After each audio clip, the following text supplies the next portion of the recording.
I am thrilled and honored to welcome you to today's breakout session on making an impact, enabling local action in your communities through GLOBE.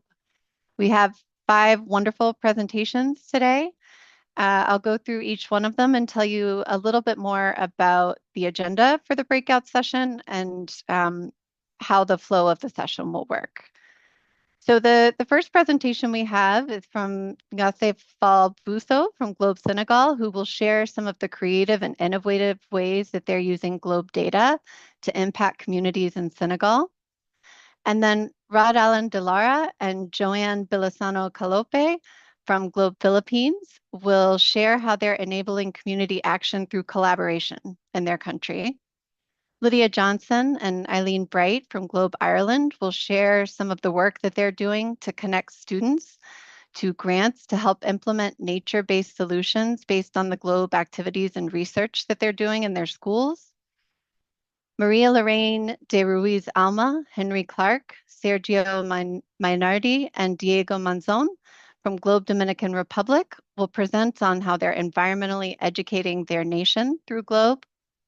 And then last but not least, Sandro Sutti, Stuart Robottom, Lorella Rigonat, and Alessandra Sutti from GLOBE Italy will share some of the tools that they're using to engage their communities around environmental themes and earth science knowledge. So we're really excited to share the work that all of these groups are doing with GLOBE in their countries. So we're giving a quick welcome and overview of the session now. Again, we encourage you to say hello in the chat. So following this quick welcome, we'll have our first round of flash talks from GLOBE Senegal and GLOBE Philippines. And with that, I will ask Pradipti to start our first presentation. Hello, my name is Mrs. Ngossé Bousso. I am country coordinator of Senegal and education working group member of Africa. Today we are talking about GLOBE impact on communities in Senegal, creative and innovative use of GLOBE data. In this slide, we have our GLOBE student in classroom doing GLOBE protocol soil. On this slide, we have the achievement of GLOBE Senegal since 1995 today. For example, for me, at the beginning of GLOBE, I was teacher GLOBE, after country coordinator of GLOBE Senegal, after mentor trainer in Senegal, and now I am education working group for Africa. A very good achievement of GLOBE. Why GLOBE it is important? In education, we use GLOBE data to improve science teaching and learning. So through experimentation, GLOBE improves science teaching. The data is collected, compiled, analyzed by the student, supervised by the teacher. GLOBE students are more skilled at constructing graphs during evaluation. STEAM teacher capacity is strength. Why GLOBE it is important? With GLOBE, we have in Senegal a GLOBE newsletter edition for teaching and for research. Students use computer to compile their data. In 2010, under the supervision of GLOBE coordinator, GLOBE Senegal published the first GLOBE newsletter with data for education and for research. Why GLOBE it is important, the data? We use data GLOBE to inform all population about the environment problem, as mosquito disease, as flooding, and else. Why GLOBE it is important? We use soil protocol to promote agriculture this year. Most recently, with the support of our partners as GLOBE Africa, Servir West Africa, and as ILACIS, the GLOBE program, Senegal is applying with practice is applying soil practice to farmer. Why? To improve soil fertility and to improve production, agriculture production. And now, at last, with GLOBE program, we have a human capital. Since the beginning, today, we have built a human capital who is conscious of sustainable development. Since the beginning of GLOBE today, with creative and innovative use of GLOBE data, GLOBE program make positive impact on communities in Senegal and in the world. Long life to GLOBE program. Good luck for a great future to GLOBE program, and thank you for your attention. Hi, my name is Rod. And I am Joan. You might be wondering why our voices are different. This is AI, but it is still us. Thank you for inviting us to share our story to the community. We hope that our personal experience in the Philippines will somewhat inspire some of you, or give you some ideas, on how to resolve pressing challenges in our community through the GLOBE program. Our journey began on January 14, 1999, when the United States and Philippine government signed an environmental cooperation agreement aiming to bring together students, teachers and the scientific community to study the global environment. That means we are in our 26th year as a member of the GLOBE community. Today, the GLOBE program in the Philippines is a vibrant community of more than 368 schools and organizations, 702 trained educators, 10,273 students, and 4,067 citizen scientists, and growing.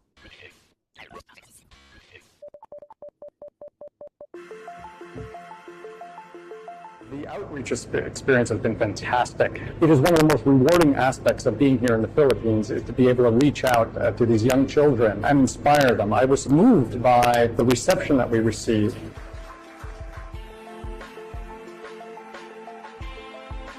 When they heard you guys are coming over, we couldn't really stop them from calling us, and the list just keeps growing and growing. The moment the Deputy Executive Director told us that NASA would be visiting us, we immediately said yes.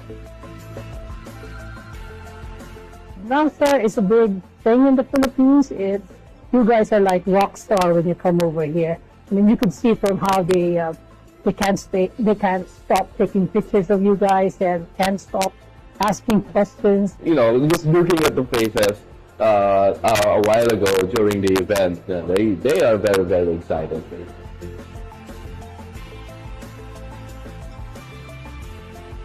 When it came down to the Q&A, I was amazed by how long the queue is for asking questions. I was surprised at how much they understood about the environment and the problems and the challenges that's ahead of us.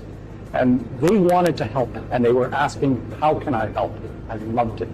You guys really got their attention.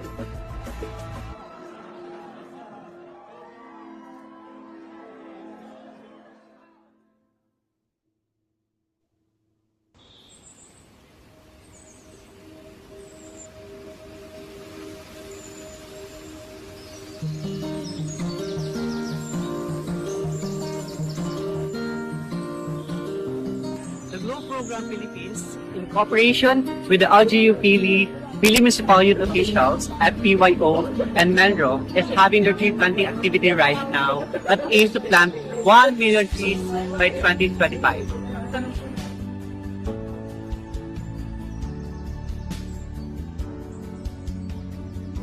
This tree planting activity is not a standalone activity. We need to commit ourselves into a series of environmental actions. We need to protect our forests, our mountains, our oceans, our seas, our rivers, in order for us to succeed in this advocacy. Furthermore, in order for us not to waste our efforts in this tree planting activity, we need to assess our progress every quarter of the year. We need to continuously have tree planting activities and assure that we have planted 1 million trees by 2025. This is a commitment that we must take. It needs a passionate heart in order for us to succeed in our advocacy and environment. To summarize, we need 3 C's in this advocacy. We need 1, commitment. 2nd, collaboration. And then lastly, consistency.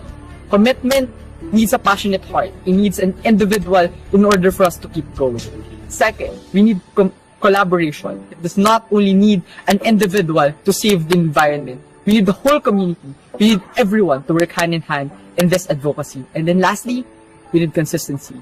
We should not stop. We should not be lenient. Because we don't know, maybe tomorrow will not have a place to call home.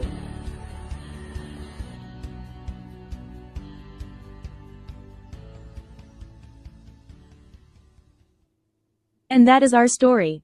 We hope you enjoyed it. This is Joan Bilasano Callope. And I am Allan de Lara, saying, Mabuhay, and see you all next time. Thank you.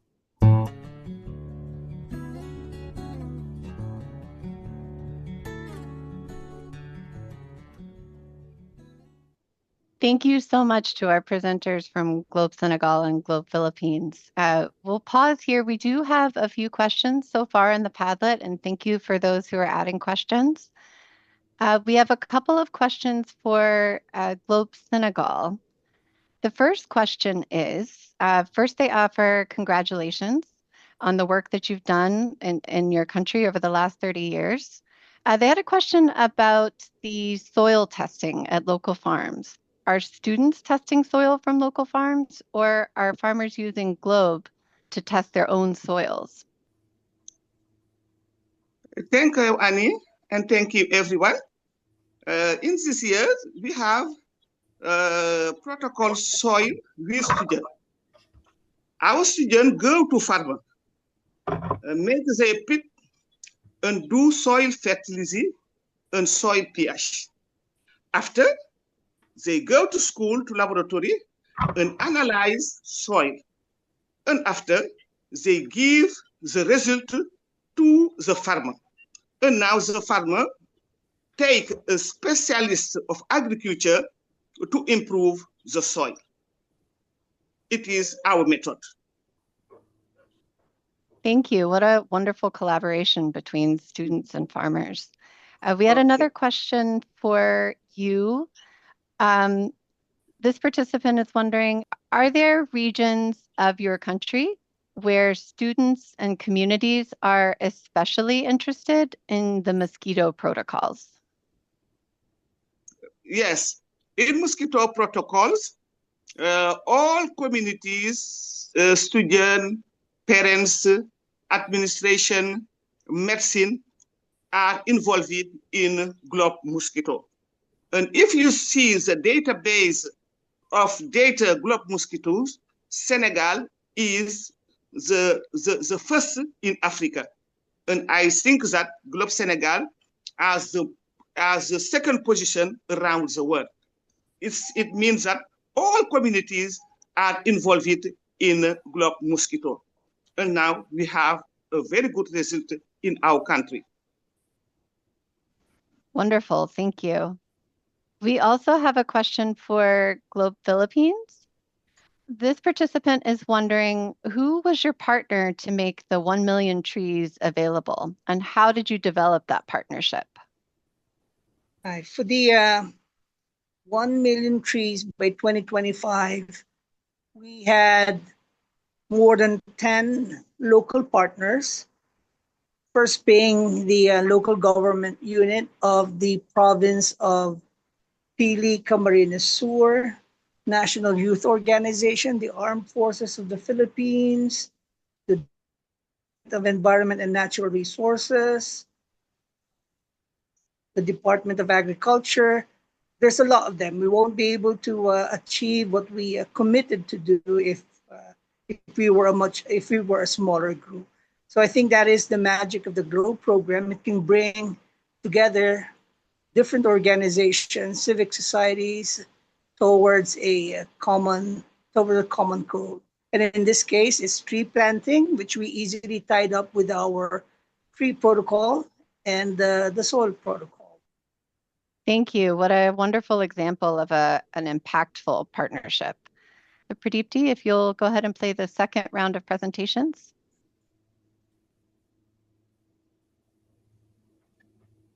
Hello, my name is Lydia Johnson and I am one of the Deputy Country Coordinators from Globe Ireland, and I'm here today presenting a flash talk about connecting students with grants to implement nature-based solutions. And I hope that with this talk I can inspire Globe stakeholders to apply what they learned today about how to develop Globe data collection protocols into taking actions that enhance biodiversity and strengthen environmental resilience in your schools and communities. Here at Globe Ireland, the way that we engage with schools and students is that we take Globe protocols and we turn them into what we call campaigns, which are essentially learning journeys for the participating schools to walk through.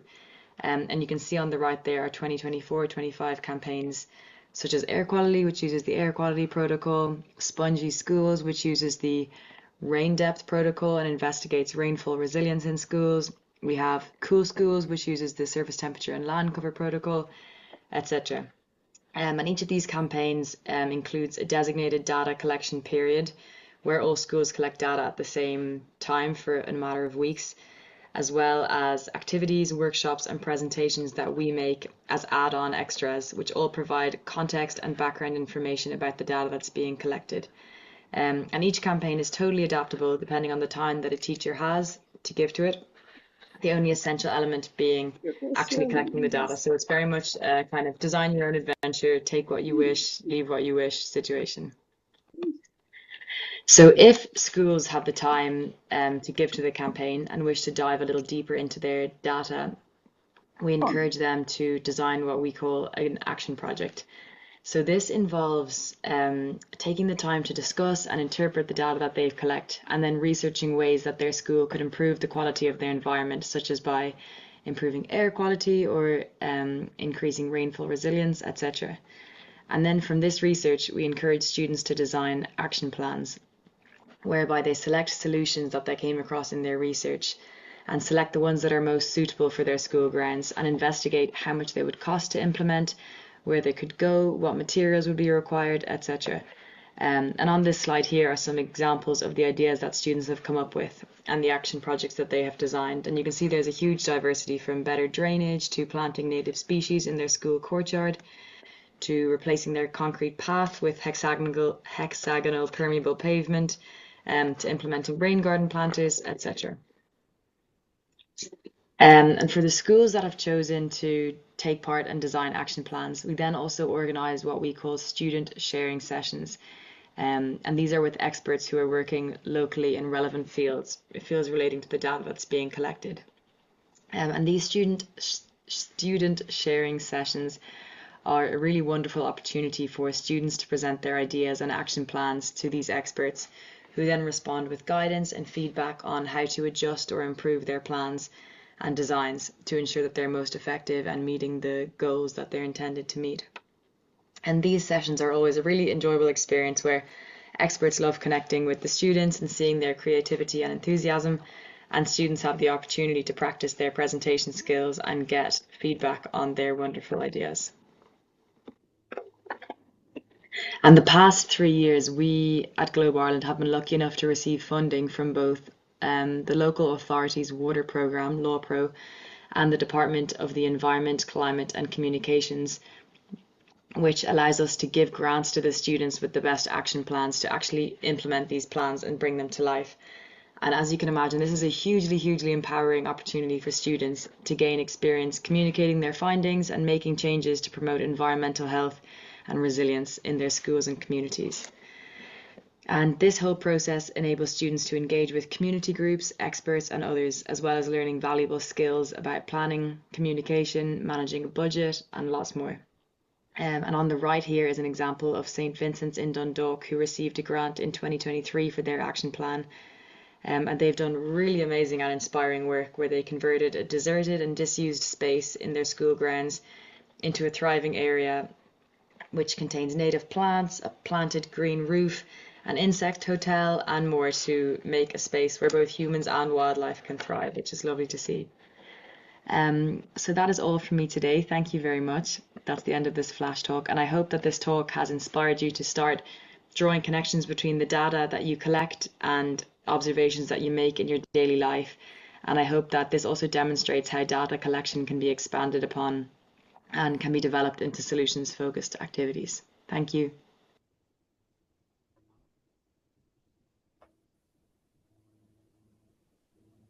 Welcome to Environmentally Educating a Nation. 30 years of Globe. Don't they go by in a blink? In 1995, no department within the Dominican state managed environmental issues, only a small office in the police pilot plan. Destiny united a group of ecological enthusiasts with common goals, Miss Hilda Paula, the Minister of Education, Ligia Melio, and us.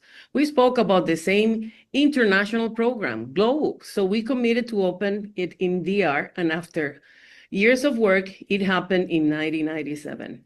Our first campaign was to give a national tree and flower to DR. Our Valladolid Rose and Mahogany Tree Project won, among other proposals, in 2011. Recently, the FIFA Women's World Cup 2024 selected a plant as its mascot for the first time, our Valladolid Rose. Globe DR was recognized publicly for its contributions. On Dr. Kevin Chavkovsky's Global Surface Temperature campaign in 2005, a group of students used colors to reduce urban heat on the paved ground. The green color prevailed, reducing the temperature and psychologically creating an image of lush green grass. The idea spread virally around the world. In 2006, correlation between Saharan dust and hurricanes path project was presented at the Globe Learning Expedition in South Africa in 2008. 3 years later, in Washington, D.C., Dr. Wole Adbalari, NASA chief scientist, declared that the correlation was a fact. We were in cloud 9 that night. In year 2000, we finally have a Ministry of Environment splashed with great Globe scientists and educators. In August 2022, we presented to our Vice Minister of Soil and Water the results of the study of microplastics on the Osama River using Globe Italy microplastics protocols. Our students escalated their request for clean water to Dominican Congress. In June 2023, the Dominican Senate amended the law and only biodegradable compostable plastics are allowed in the country. Science was triumphant again. Let's now listen to some Globe DR voices. By fostering a new generation of environmentally conscious students and teachers, the Globe program has played an important role in advancing environmental education in the Dominican Republic. Through hands-on scientific research and international collaboration, it has empowered schools to actively engage in monitoring local ecosystems, analyzing climate data, and contributing to a global understanding of environmental trends. This has all been accomplished through support from Dominican authorities and strong backing from the U.S. Department of State, which help amplify resources, visibility, and outreach. Profesor de ciencia, puedo afirmar que el programa GLOBE ha sido un cambio significativo en la enseñanza de la ciencia, tanto para nosotros como profesores, como para los estudiantes. La inclusión de los programas GLOBE en las materias de ciencia y matemática ha dado un cambio significativo en las mismas, haciendo que estas clases sean más atractivas y participativas para los estudiantes, tanto en las escuelas públicas como en las instituciones privadas. Gracias al programa GLOBE y sus protocolos, los alumnos en las clases de ciencia no solamente memorizan fórmulas, ecuaciones, leyes, sino que tienen una amplia actividad práctica de toma de datos, observaciones y después un análisis, el cual ellos van a realizar siempre con un enfoque científico, porque empiezan a conocer a los estudiantes en verdaderos científicos, que es uno de los objetivos principales de este programa. El GLOBE Program no se trata solamente de recopilar datos ambientales, se trata de tomar conciencia del mundo que nos rodea. Me enseñó la importancia de la colaboración global y la responsabilidad científica. GLOBE me ayudó a ver que incluso como estudiantes, nuestro trabajo puede llegar a ser algo mucho más grande. Esa mentalidad de trabajar con propósito y mirar más allá de uno mismo me ha acompañado desde entonces. We are now working to develop Mangrove Protocol bundle with Latin American country coordinators, but that will be another story. Thank you, Globe. See you on the next frontier. Bye.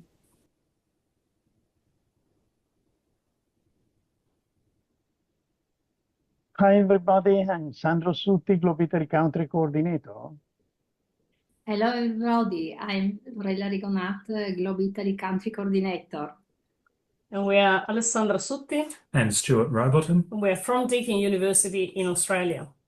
We co-developed the Microplastics Monitoring Protocol, which is a protocol accessible to schools and citizens to monitor the concentration of microplastics in surface waters. Microplastics are an emerging pollutant.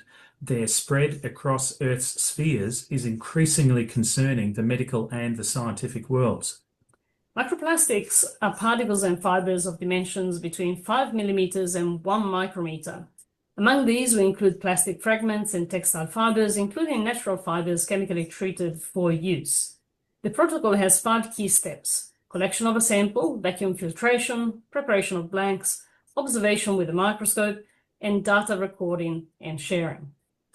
Since 2021, Globe Italy has tested and applied the MMP in over 20 countries, with strong support by the Globe EE Region Coordination Office, and has reached over 700 educators and 10,000 citizen scientists. In 2025, Globe Italia deployed 3 new tools to further societal impact to help raise awareness about microplastics and possible solutions. The tools targeted students, educators, citizens, policymakers, governments, and scientists. An interactive exhibition offered the perfect opportunity to engage with citizenship multidimensionally. The first tool is an exhibition event, The Torments of Poseidon, Microplastics in the Hydrosphere.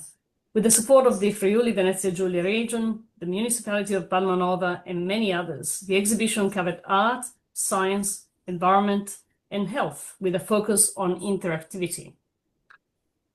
In this event, there were 10 sections, 22 panels in 2 languages, 2 immersive environments, 10 videos, 6 art installations, 44 video testimonies, a giant screen to access worldwide georeferenced results, 10 giant photographs of microplastics, an interactive laboratory with 7 microscopes, and another 6 laboratory activities. There were 14 Globe citizen scientists available as guides. The exhibition was a great success, with 3,000 visitors, including 40 classes, policymakers, and families. It also was included among the events of Go25, Gorizia Nova Gorica, European Capital of Culture, for 2025. The exhibition will return in September and October in other 2 cities in northern Italy. The second tool was the International Hybrid Conference, The Threat of Microplastics, a challenge to face together. With the aim of increasing citizens' awareness of microplastics in Earth's spheres, researchers from universities, Globe Italy, and research centres delved into the scientific, environmental, and health aspects of the spread of microplastics in the spheres of the planet to raise awareness among citizens and policymakers. The third tool was a microplast cart hackathon. To mobilize the youth, we organized a hackathon with a focus on developing effective communication methods to convey the microplastics emergency. 70 high school students explored the exhibition to learn about the problems caused by microplastics. Split into 10 teams, they met with artists and communication experts and developed 10 communication plans for schools and citizens. The students found the experience rewarding and informative. Many of them had never heard of the problem. The sponsors, the collaborators, the students, and the citizens expressed great enthusiasm for the new knowledge gained through these 3 initiatives. They left with greater knowledge and felt empowered to be agents of change. Collaborating with their communities, Globe citizen scientists can play a very important role in examining and activating societies to combat environmental problems. Many of you have contributed to such an effort with the MMPT over the last 5 years. We thank you for your collaboration. Thank you so much again to our presenters for these wonderful presentations. And we've had a lot of really appreciative comments come in the chat as well as in the Padlet. So for the presenters who are here, I hope you take a moment to read through them. There's a lot of excitement about the work that you're all doing, as well as some connections being recognized between the work that you're doing and the work happening elsewhere in the world and globe. So let's dive into questions with the time we have remaining. I have a a question for Globe Ireland. And I see that this has been answered in the Padlet, but I'll give you an opportunity to answer live if you would like to. There's a question about whether students are monitoring the long-term impacts of the nature-based solutions using Globe protocols. Hi, sorry. So, as Aileen answered in the chat, we don't currently have like a specific protocol for students to monitor the long-term changes. We do encourage them to do so, and we also encourage them to partner with local community groups and experts who know a lot more about this information in their specific location and region, because we're very aware that for nature-based solutions, they are location specific and they're very nuanced depending on the environment that you're putting them in. So we kind of equip them with as much information as we can generally, and we also encourage them to partner with more local specific partners. And we do encourage them to monitor it on a longer term, but we don't have specific protocols for them to do so. Great, thank you so much. We also had some questions for the Globe Dominican Republic team. Again, compliments for the amazing work that's happening there. They're wondering if they could, what protocols they're using for their mangrove work. Yes, hello, Maria Lorraine here. Yes, we were writing the protocols. The protocols will be mosquitoes, earth temperature, water quality, alkalinity, salinity, microplastics, clouds, aerosols, and we are also going to observe birds and pollinators, especially visiting species, migratory species. Wonderful, thank you. A question for Globe Italy. As a lot of really cool work happening here, especially the inclusion and connection to art and Globe activities. This attendee is wondering, what are the next steps in bringing the microplastic protocol and microplastic awareness to the broader public? G'day everyone. My name's Stuart, and apologies for my voice. I have a cold. It's winter here in Australia. We really hope that we might be able to continue advocacy to have this draft protocol recognised and accepted by Globe formally as an additional protocol. We have designed this with the expectation that it can be aligned with Globe, and certainly the evidence that we have from around the world is that teachers and schools have been able to attract the community and undertake this activity using quite a broad variety of curriculum aspects. It might be social sciences because the water body is important to their culture. It might be hard sciences where they look at maths or chemistry, etc. So we really hope that it might become a formal and adopted protocol, and that would really help with improving awareness. More broadly, microplastics are increasingly something that people are aware of. And so when you see a group of students out sampling water and the public then talks with the students, then that leads to greater understanding among the community that we all contribute to this problem and that our future choices can maybe help manage the future challenges.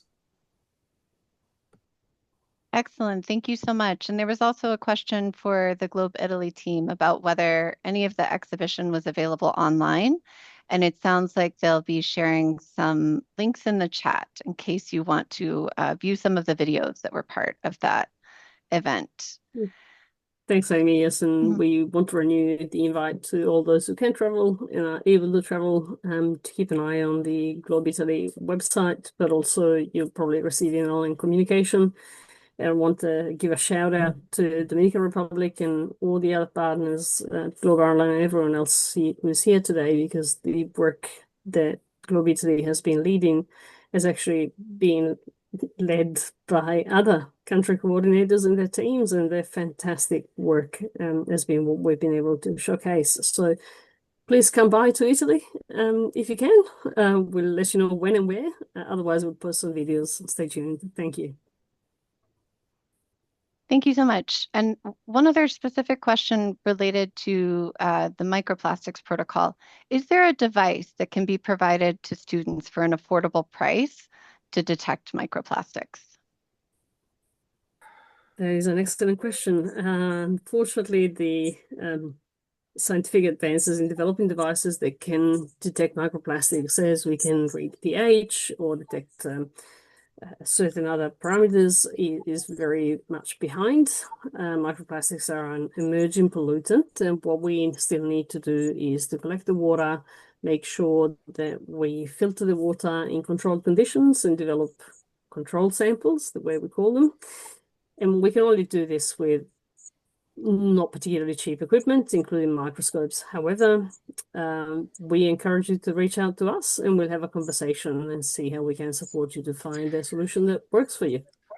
And just to extend upon that, to encourage collaborations in any interested teachers. If you have a local organisation, it might be an environmental protection authority, it might be a council, a water authority, a university. Try to understand if there's any local organisations who might have biology or chemistry equipment. And what we've found, again, that we have so many case studies. We have heaps of examples where teachers have been able to use networks with local contacts to introduce people to high-tech equipment, and that actually then attracts students. They recognise that there's a future career in science, and so that's then ticking another box. It shows people that they do this thing today, they get to use some really good high-tech equipment in collaboration with a university, and hey, then we can go off and do this at a university or for the rest of our lives as a job. So, yeah, thank you. Wonderful. Thank you. I have a couple higher level questions, and this is for all presenters. So I would invite any of you to unmute and answer if you feel compelled to respond. One is around partnerships. Partnerships seems to be a theme across the work that you've all shared today. And we've had a couple of questions about how those partnerships developed and your work together. So what were some of the successes or failures or challenges involved in that partnership process? And I'm wondering if any of our presenters today have thoughts they would like to share. Amy, I might volunteer a thought. Thank you. Just accepting that collaboration is hard and it's founded on co-design. So the success stories that we have come from failures and co-design efforts that involve developing a lot of ideas and then scratching off 99% of them. So sticking to it with a collaborative mindset is what we have seen works, and being generous and invite an honest conversation. And to build on Alessandra's response, genuine two-way conversations with participants, whether it's with the students involved, certainly with the teachers, the country coordinators and regional coordinators. This is really fundamental. The old-fashioned people talking with people is what has led to hundreds of teachers and schools participating in this, even though it's not yet a formal protocol in microplastics. So if there was a little app that you could load on your phone and swipe right to form connections, like some commercial products, that would be great. But no, really just send an email, make contact with people. And so many people in this Globe community are really willing to volunteer their time and try things out. And that's been fantastic to see from contributors around the world, Taiwan, all the way around through Europe to North and South America.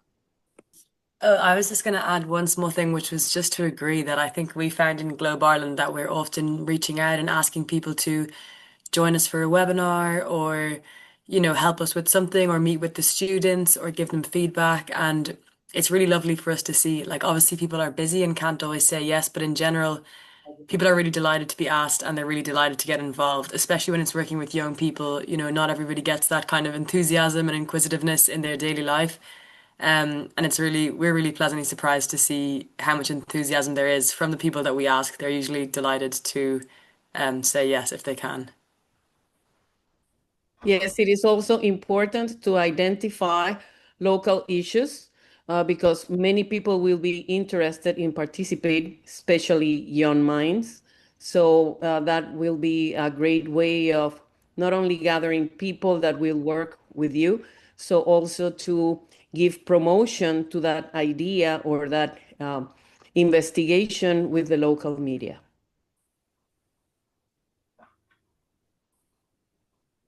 Thank you so much for those reflections. And I think, Maria, your comment connects to another question that we received in the Padlet for all presenters. How can students and teachers with low resources be involved and relevant to the GLOBE program? So if the country is not sponsoring students or teachers in their activities, how can they, do you have thoughts on how they can engage in GLOBE? They could be extraordinary collaborators because usually they are located. Sorry, usually they are located in zones that nature is abundant. So they could be excellent collaborators to any investigation, and they will be very excited to be part of it. Hello, I can also add that because of the protocols that the GLOBE program has, that any schools can incorporate that into their curriculum as activities from any ages, from the young grades 1, grades 2, all the way up to high school, of course, can be used in the classes for science, whether it be life science, earth science, all the way up to that we have here, environmental science. And that helps with the knowledge that students have and with the consciousness that they have in order to relate everything to the well-being, environmental well-being of their community, and of course, global aspects. So it's important that they know that they can incorporate these concepts into their curriculum very easily at all ages. If I could add just one quick comment on that. I would really recommend collaborating with countries where maybe there are more resources. If you can speak English, for instance, GLOBE Ireland host webinars and give a lot of support with resources to schools, not just coordinators. So I would strongly recommend collaborating on that. Wonderful. Thank you so much for those thoughtful responses. We did have one more question about that's related to the microplastics work. And this attendee is wondering if there's been any partnership or connection to fiber partners or the fashion industry. And how are you sharing the work that you're doing so that they can think about how to produce less of the microplastics that are making their way into our environment? Are there any papers you would recommend on this? Or what information can you share about connections to the industries that are producing the microplastics? That's an excellent question. We are part of the Australian Research Council Industrial Transformation and Research Hub for Future Fibres at Deakin University. We lead that big grant, and that grant is an umbrella grant that brings together the fashion and fibre and textiles industry, including the chemical industry that supplies the textiles industry. And I can tell you that every day in the lab, we do face this question, and we try to support our partners to shift their product lines from using non-renewable but also non-sustainable materials that leave a footprint in the environment that is beyond 2 to 3 months lifespan. So what we do with the textile industry is work directly with them, including brands, understand how their materials impact the environment, but also how the environment impacts their materials, to understand degradation pathways for textiles, textile coatings, and anything that is linked to that. The path is long and inexpensive, and it needs to be driven by the consumer. Politicians and policy typically follow, but the economics of consumers are well understood by industry partners. So